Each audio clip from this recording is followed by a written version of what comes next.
Yves Saint Laurent, un nom qui résonne dans le monde de la mode avec une aura intemporelle. Pionnier de l'élégance à la française, la marque a aujourd'hui un chiffre d'affaires de plus d'1 milliard de dollars. Mais savais-tu que le célèbre créateur aurait été viré de l'illustre maison de couture Dior?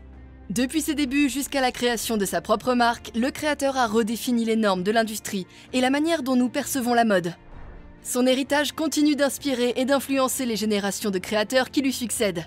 Aujourd'hui, on te propose d'explorer la vie et le parcours de ce visionnaire, ainsi que l'impact indélébile de son entreprise sur l'industrie de la couture.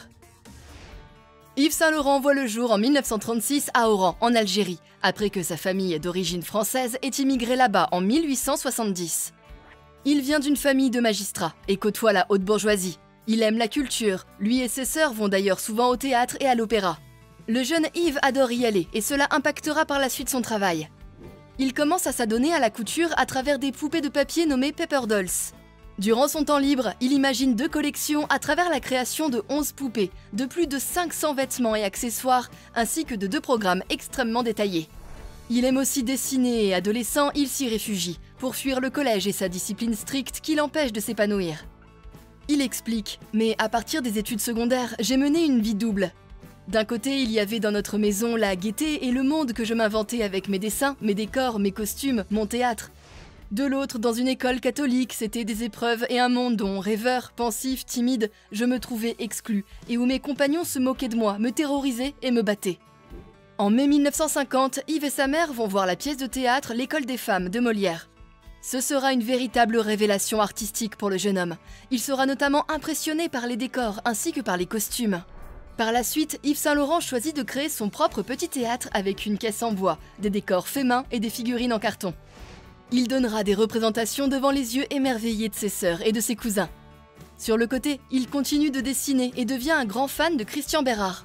C'est un illustrateur qui a notamment travaillé pour Elsa Schiaparelli, Christian Dior ou encore Coco Chanel. C'est d'ailleurs un acteur majeur de la scène artistique parisienne du milieu du XXe siècle.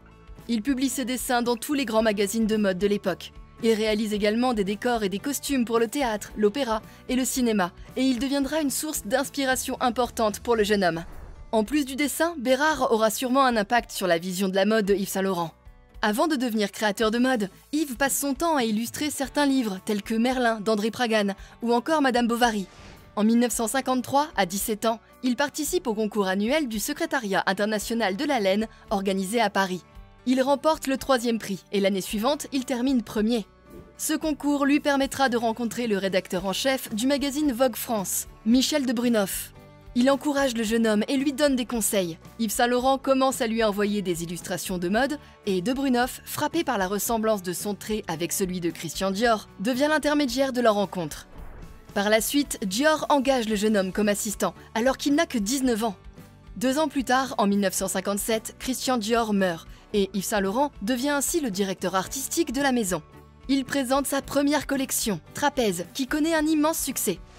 Mais 3 ans plus tard, il est hospitalisé pour dépression à cause de surmenage et du service militaire qu'il est obligé de faire. La maison Dior décide alors de le licencier. Cependant, en 1961, il décide d'ouvrir sa propre marque avec son associé et compagnon Pierre Berger, ainsi qu'avec 3 anciens collaborateurs de chez Christian Dior, Claude Licard, Gabriel Buchart et le mannequin Victoire. Il reçoit aussi un soutien financier important du milliardaire américain J. Mac Robinson. Ainsi, il se fait petit à petit à nouveau une place dans l'industrie de la mode, comme en 1966, en créant son premier smoking pour femmes. Cette même année, voulant démocratiser le monde de la couture, il ouvre une boutique de prêt-à-porter. Le succès est immédiat, et ça permet au créateur d'étendre son entreprise en ouvrant des magasins partout en France, mais aussi à New York et à Londres. Il doit son succès à la mode androgyne naissante de l'époque, dont il s'inspire pour créer des vêtements pour femmes en réinterprétant les classiques du vestiaire masculin.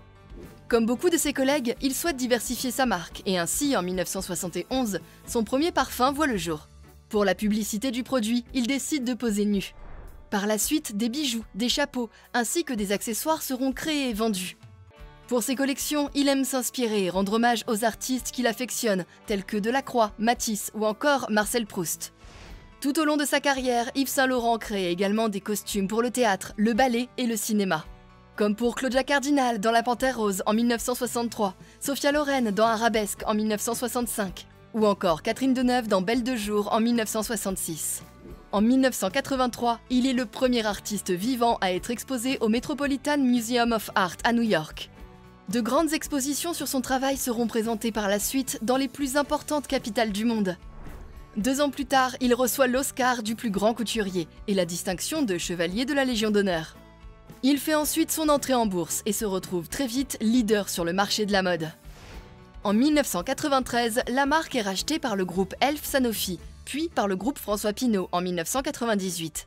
Yves Saint Laurent et Pierre Berger gardent cependant le contrôle de la maison de couture, hors parfum et cosmétiques. Mais en 1998, le créateur décide d'arrêter de dessiner les collections de prêt-à-porter.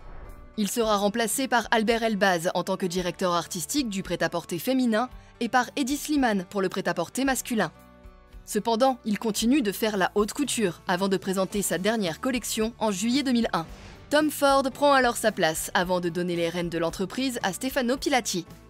Par la suite, il se retire du monde de la mode et se consacre à sa fondation.